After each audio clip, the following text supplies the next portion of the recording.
are the lucky ones? The ones who win the lottery? The ones who are born into a wealthy family?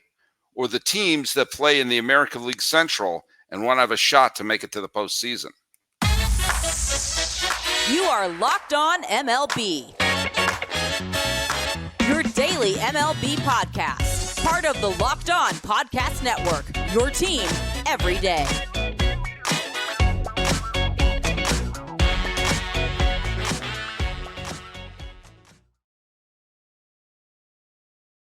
Hello, baseball fans. Welcome to Locked On MLB, part of the Locked On Podcast Network, where it's your team every day. This is the daily podcast. We talk about all of Major League Baseball. I am your host, Paul Francis Sullivan. If you don't believe me, there's my lower third. You can call me Sully. I am an Emmy-nominated, who obviously can't speak, Emmy-nominated television producer, easy for you to say, who has been a baseball podcaster for the last 10 years. And I've been 5 of those years been a member of the Locked On Podcast Network. If you're watching it now, and I know I am, you will see that this is a crossover. Mystery guest, sign in, please. Guardians are on the clock. I'm Justin Lada from Locked On Guardians. How you doing, buddy? It's been a while since I've seen you. Yeah, last time we talked, I was all jazzed up about the World Baseball Classic. I got to tell you, my enthusiasm for baseball right now is a little bit lower than it was back in March. I don't know why that could be, though. I don't know why it could be either, because I can tell you what you should be happy about is that, look, if I had told you when the World Baseball Classic had that finale of Ohtani versus Trout, and those two played their final meaningful game of the year. And if I had said to you on August 3rd, when we're recording this on August 3rd, it's being dropped on the 4th, on August 3rd, the Cleveland Guardians would be 3 games under 500. You would assume, and just traded Chevali to, that's how you pronounce his name, right? Chevali, Aaron yeah, Chevali, so you just traded Chevali to the Tampa Bay Rays. You would say, oh my God, what a disastrous year. What a horrific year. What a wasted year. How many games will be back? 12, 13 games back? What are we talking here? And the answer is 2. The answer is 2. 2 decent games by the Guardians and 2 bad games by Minnesota, and suddenly the Cleveland Guardians will be in first place or tied for first place in August, and yet still have a losing record. Brother, you're having a weird year. I don't know if it's weird. Weird is one way to put it. It's disappointing, frustrating. A friend, a mentor of mine, who used to cover the Indians when they were called the Indians for a newspaper, he said it's always fun to talk about and write about teams that are really good. And it's fun to talk about teams when they're really bad, because there are a lot of things to poke at and a lot of ways you can kind of dissect why things are going poorly, right? And have fun. The teams that are mediocre and in the middle, those are the most frustrating teams. And especially after what happened last year, like everybody expected, growth and the same thing, and development's not linear. But yeah, it's just a constant year of spinning in the mud. It's hard to bring fun every day. But spinning in the mud in a division where there's still a possibility of hope.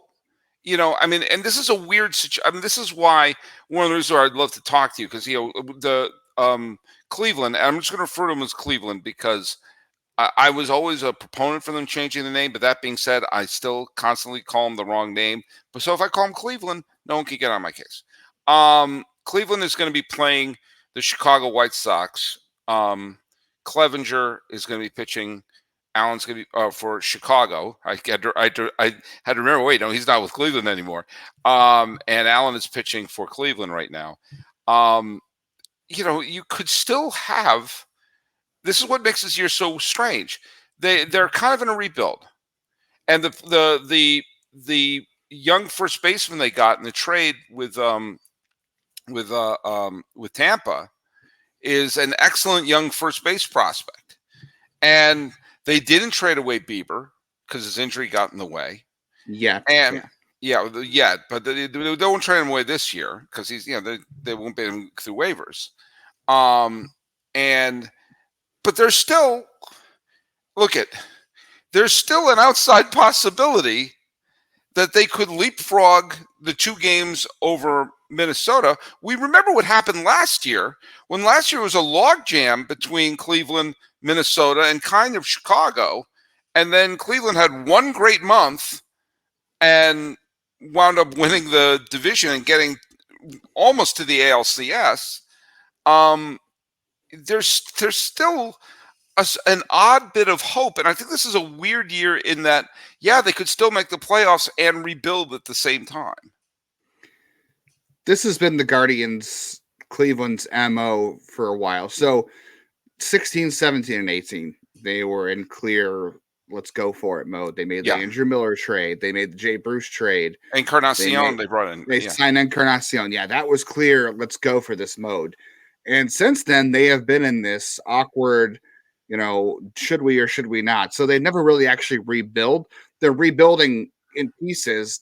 So it's like a retool on the fly. It's this really annoying thing we continue to talk about in Cleveland, which is threading the needle. The needle is just so razor thin these days for them. They're trying to avoid, 90 to 100 lost seasons, and they're trying to constantly build their roster and develop at the same time and compete. And last year it all came together for them. This year, that has not been the case. It's just this constant threading the needle every single year until they can get back to a 16 or 17, 18 dynamic.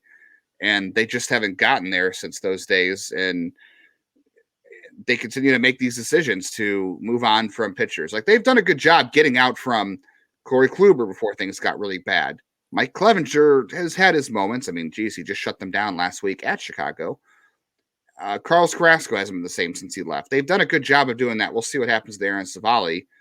And they do a good job developing pitching. They just cannot develop an offense, and they don't seem to have the same identity they did a year ago. So they're just constantly playing this game of, we're going to be buyers and sellers every year. We're going to be opportunists every year instead of having a shot to go for it at the moment. It's so strange because I was at a game. I went to actually a couple games in 1995 in Cleveland, the year that everything really turned around. Actually, I went to the old ballpark, the municipal Cleveland Stadium, the year before they moved out, because my dad and I used to love to see stadiums that we knew this would be our last chance to see a game there. And when we saw them in 95, their offense was so mind-boggling, just so like outrageously deep, and their pitching staff was good. That the one thing that is the most annoying about the Cleveland teams of the 90s was, in that period of time, Roger Clemens moved twice. Randy Johnson moved twice. Kevin Brown moved twice. David Wells moved. Pedro was traded. Mike Mussina signed as a free agent. There were all the Kurt Schilling got traded. All these not just good pitchers, but like all-time great pitchers moved, and none of them moved to Ohio. And if one of them, whether people forget how good Kevin Brown was in his peak, Kevin Brown, there's a reason the Dodgers gave him that out of their mind contract. It was because he was outstanding. Pedro, his stretch he did with the Red Sox was arguably the best stretch of baseball of the second half of the 20th century. We consider it was the steroid era. And Pedro they were trying to trade for him. They were trying to pull the trigger on a trade. And if they had pulled that off with that offense, they would have won at least one, probably two World Series. Now you look at the team where they have outrageous depth in their pitching staff, and no hitting. You would bat seventh. No offense, Justin, but you would bat seventh on that team. And if you had Voltroned those two teams, the hitting of the 95, 97, 98, that whole squad, and the pitching they have now, I mean, this would be a rampaging dynasty. And it's just so strange to think that they can't put together a hitting team in a stadium which, when it first opened, looked like it was a hitter's paradise. It's good for left-handed hitters. Right-handed hitters, do lose some power because of that big wall in left field. Yeah, they haven't really produced any hitters. I mean, Jose Ramirez is kind of his own guy. They developed Lindor. Carlos Santana came through the system. He was traded through. But like, outside of that, there's not been a whole lot of consistent hitters here that have come from within. I mean, even in the mid-2000s, they only won one division championship. You still had Grady Sizemore and Johnny Peralta and Victor Martinez. Yeah. You had good hitters then, right? Garco, Hafner was on that team. Yeah. Yeah, they were able to do it back then. I'm glad you said that, though, because for years we've been waiting for them to make a trade. They have all this great prospect depth. Been waiting for them to go out and cash it in into an established major leaguer. They thought they had Matt Olson at one time. They thought they had Sean Murphy. Those trades haven't panned out. Then this offense would be a lot different if they did. They just haven't been able to complete the trade to consolidate this farm system into a major league hitter they don't have. And that's been the hard part. And they'll go into the offseason again, probably trying to ask the same question if they can do that. They probably did it at the deadline as well. It looks like they're going to be looking for spare parts, which reminds me. Cleveland fans will tell you that for a championship team, it's all about making sure every player is the perfect fit. It's the same when it comes to your vehicle. Every part needs to fit just right. So the next time you need parts and accessories, head to eBay Motors. With eBay Guaranteed Fit, you can make sure that every part you need fits right the first time around. Just add your ride to My Garage and look for the green check mark to know the part will fit. Or, guess what? They give you your money back. Because just like in sports, confidence is the name of the game when you shop at eMotors. And with over 122 million parts to choose from, you'll be back in the game in no time. After all, it's easy to bring home a win when the right parts are guaranteed. Get the right parts, the right fit, and the right prices guaranteed on ebaymotors.com. Let's ride. eBay Guaranteed Fit, only available to U.S. customers. Eligible items only, and exclusions apply.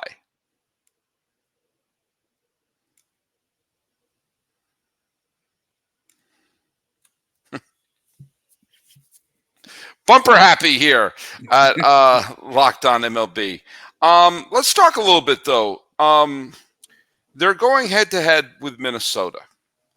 And Minnesota has given Cleveland fans a tremendous gift by not running away with it. There have been a couple of times this year when the Twins went on a winning streak, and they put a few games between them and Cleveland. And I really felt like, okay, here we go. Here we go. They're going to open up like a 5 or 6 game lead, and that will be enough. That'll be enough to just cruise on. But they haven't done that. They played losing ball the last 10 games. Only 2 games separate the two teams, and the Twins team, they didn't make the big huge splashy move either. I thought they were going to do that. I thought they were going to make I thought one of the big names that was going on, maybe Scherzer, maybe Verlander, because knowing that the Mets were going to eat a bunch of the money, that they'll say, heck, it's worth trading a few prospects now to all but guarantee a division title. And when you take a look at the way the other teams are in the American League right now, if you have a frontline ace, then you have a shot to go far in the playoffs. So I really thought Minnesota was going to dust themselves off, improve the team, and try to put some distance between them to try to win their first playoff game since 2004, not series game. But they didn't. They didn't do any major moves, and it's opened up a window of opportunity for Cleveland to have this realistic shot at a division title. Yeah, I think it's going to end up being, and correct me if you think I'm wrong, I think whoever's playing best the last 2 weeks of the season might end up just in the playoffs by default. And this team wins the division. Not only are they going to the playoffs, they're going to host the first round. They're going to host the best of 3 in a wild card series where anything can happen. Like, the Twins certainly have enough pitching to where they could win a series. The Guardians actually do too. If depends on how their rookies, kind of hang on the rest of the year. They're concerned about their innings count and their pitches and things like that. I mean, pray to the gods that one of Shane Bieber or Tristan McKenzie's elbow suddenly feels healthy in September and they have one of them in the playoffs. But if one comes back and they have, Williams or Bybee or Allen pitch, and they could win, like they have enough pitching to at least win a first round game, which is hilarious.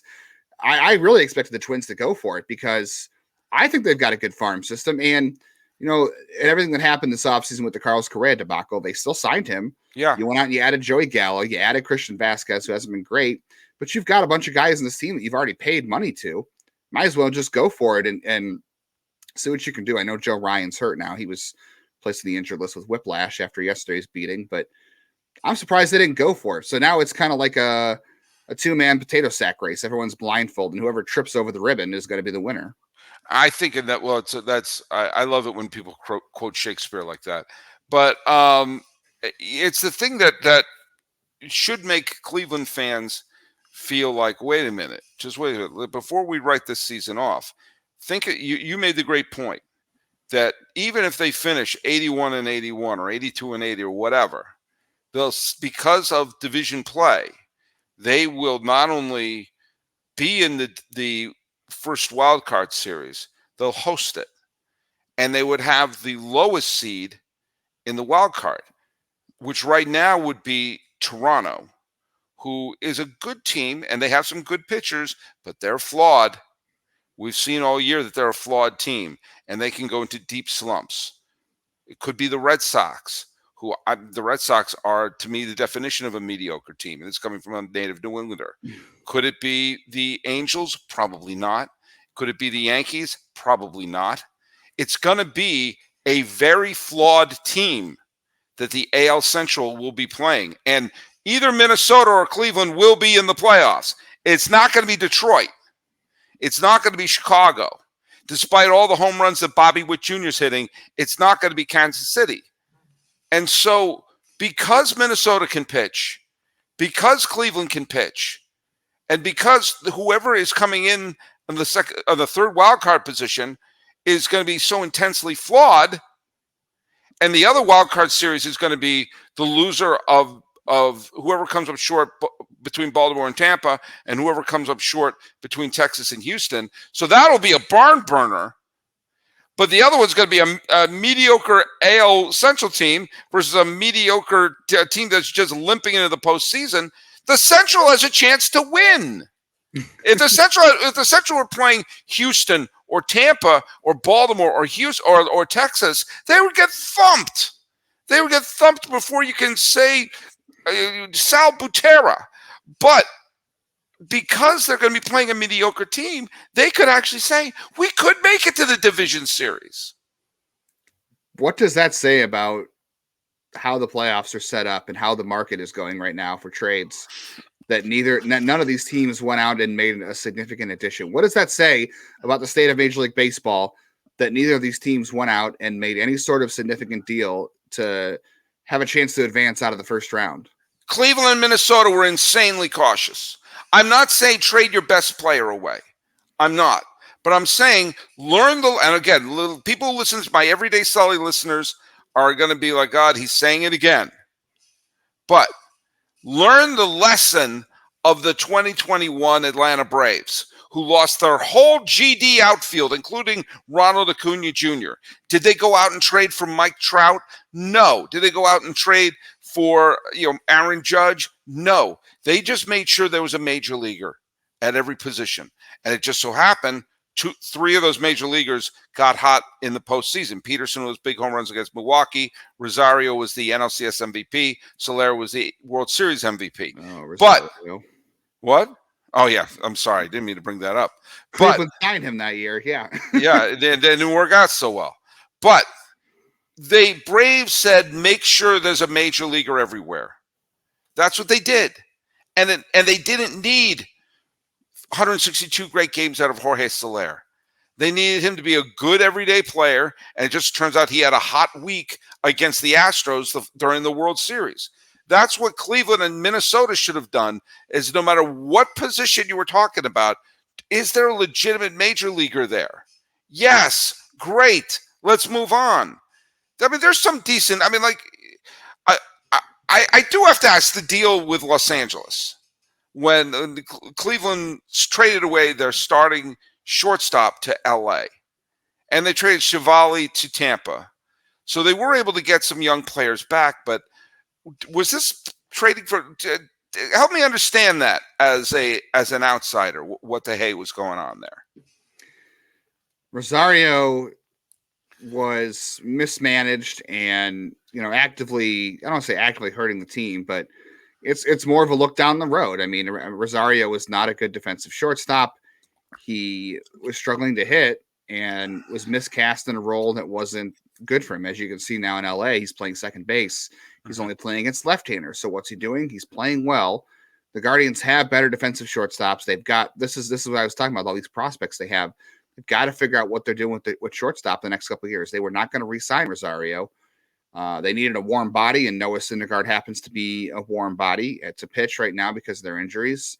And, you're going to hope that Gabriel Arias or Brian Roque or Tyler Freeman playing shortstop is a defensive upgrade without being an offensive downgrade, which would be hard to do because Rosario was struggling offensively. So that one made a lot of sense. And I will say, I think the Savali trade made sense because of the market. I continue to look at the Savali trade as a market-based trade and not a situation-based trade. They did that because pitching was going at a premium on the trading market this year. Savali is a guy who's been hurt constantly throughout his career. His value was never going to be higher. And I don't think Aaron Savali helps the Guardians win a first-round playoff matchup in this division any more than without him. So if they lose him, I don't think they're. I mean, I think Zips today had their projections out for the postseason. It was like the Guardians fell 3% from their previous chances to make the postseason. So if you think you got 3% worse by trading Aaron Savali away at his peak value for a hitter in your organization that could help next year that you don't currently have in the system, it's fine. Situation, it looks bad, but again, I think it's a market-based trade. I think it had to do more with the current market for starting pitching and what Aaron Savali's value was than their position in the standings. Here's why I like the trade for the Guardians. I did want to get your take on it because you're better at this than I am. Here's why I like it. You're right. His value is never going to be higher than it is now. In terms of, you can't go back in time. So, it's not going to be better than it is now. So you don't want to be in a situation where it's like, oh, well, now they're DFAing him. They should have got something when they had the chance.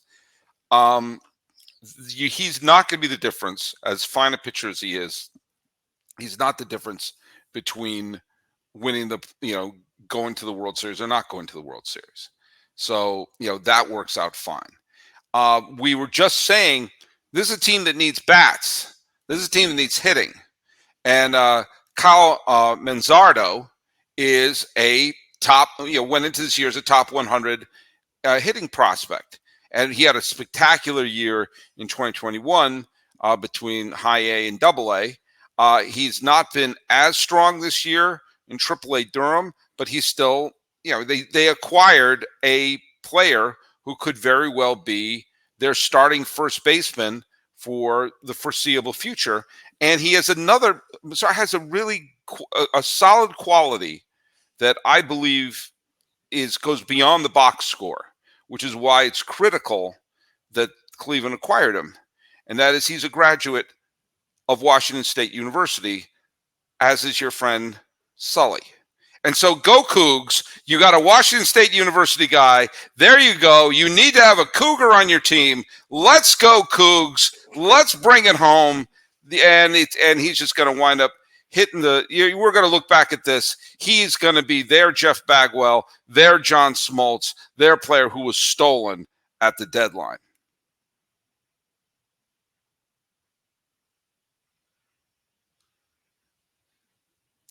We're here with Justin Lada of Locked On Guardians. I was just praising my fellow Washington State Cougar, Kyle Manzardo, right? Is that am I saying? Is it Manzardo? Thank you. We'll all know it soon. Go Cougs. No, I think Cleveland did the smart thing in that regard.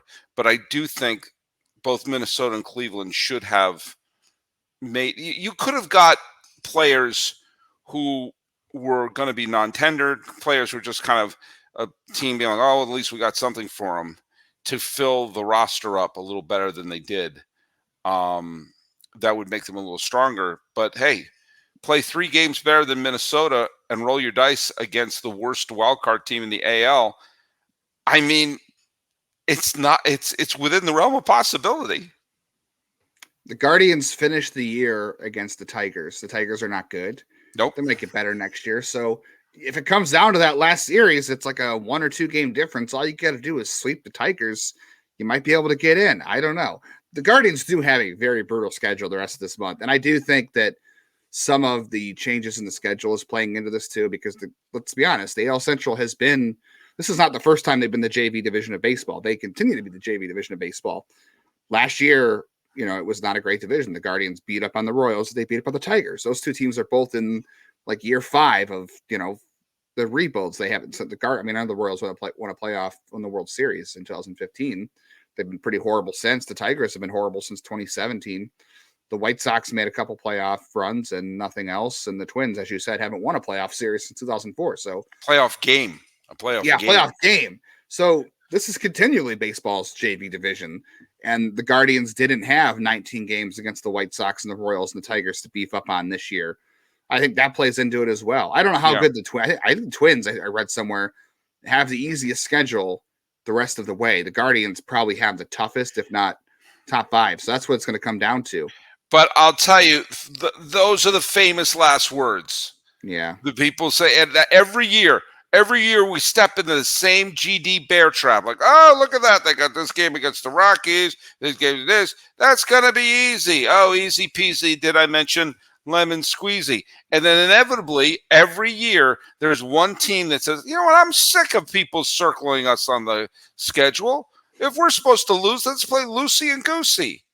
And every year, a lousy team beats a good team down the stretch, and everyone goes, oh, no, this has never happened, except every year in the history of Major League Baseball. So, like, we served that a few years ago with the Mets. Oh, the Mets had the easiest schedule down the stretch. They got nothing but cream puffs. Oh, it's going to be the easiest way, and look what happens. Whenever you see that, oh, they got this one. They're a tomato can. This is money in the bank. That's a mistake that's done every year. And maybe, just maybe, getting up for a tough team is better than, hey, look out, we got a game against the Rockies. Phone it in, buddies. And then next thing you know, I was going to say C.J. Cron and Randall Grichuk, but they've been traded away. Next thing you know, a couple players whose names I don't know. Doyle, that kid Doyle on Colorado seems to be hitting home runs at will. He winds up hitting a home run going, God, I've never been heard of these guys. And then next thing you know, the other team is dancing. You make a good point. This is another thing we've been saying all year. Expectation is the thief of joy. If you go in without expectation, playing against the Rockies or whoever, you're like you said, you're being circled on the calendar as an easy win, and you go out and you play expectation free, things go well. This is what happened to the Guardians this year. Last year, there was no expectations on them because they were young. They came off a poor year in 2021. They had the youngest roster in the league. They still have the youngest roster in the league. But guess what? Because they won the division a year ago, running away in September, expectation was they were going to do it again. And you're doing it again with the youngest roster in baseball. And you're going to do it without your two best pitchers, Shane Bieber and Tristan McKenzie, most of the year. Expectations ruin everything. That's right. But my expectations were sky high today when I looked at my schedule and I saw that Justin Lada was going to be my guest here on a Locked On MLB, Locked On Guardians crossover. Justin, give me a prediction before I let you go. Give me your feelings. Good. You do your bold prediction. What do you think is going to happen? The rest of the year, the division? Yeah. I think the Twins will have healthier pitching the rest of the year, and that will allow them to win this 2-man bag race. All right. You want to hear my bold prediction? Yes. 1-game playoff. They don't do that anymore. No, really? There's no more game 163. Okay, that's how bold that prediction was. I thought that was the case if it was a division, but the loser would not be a wild card. I think they got rid of game 163 altogether. Okay. I thought that if there was a division winner, but the loser would not be a wild card team, that they still had to play that. Maybe that's true. If that's what I remember. I may have misheard that. Okay. I swear this is not my Colin Cowherd moment of figuring something on here, because I do remember someone saying the 163 could still happen if it was between two teams and the loser would not be a wild card team. Okay, but again, that may have been part of the negotiation. That may not have actually been in the final collective bargaining. So okay. Then I predict Cleveland will win by 12 games. That's about as bold as a permanent marker. I actually think Minnesota is going to win. Just because I just think they have more depth right now, but But then again, every time I think they're going to pull the right stuff and put the aft thrusters and see where the old demon lives, that's when they go on a losing streak, and they've been doing it all year. But no, I'm going to say With the Guardians. Yeah. All right. Well, hey, Justin, tell people where they can listen to your show. Locked On Guardians, YouTube, and everywhere you get podcasts. We're free, just like your buddy Sully at Locked On MLB. I'm at Locked On MLB Pods on Twitter and on Instagram, as long as Twitter still exists. And I'm at Sully Baseball on Twitter, Sully Baseball Podcast on Instagram. Talking about the wild, weird, strange, underachieving, but winnable with a possible run to the Division Series American League Central. Justin Lada of Locked On Guardians is here. I am your host, Paul Francis Sullivan of Locked On MLB. Please call me Sully.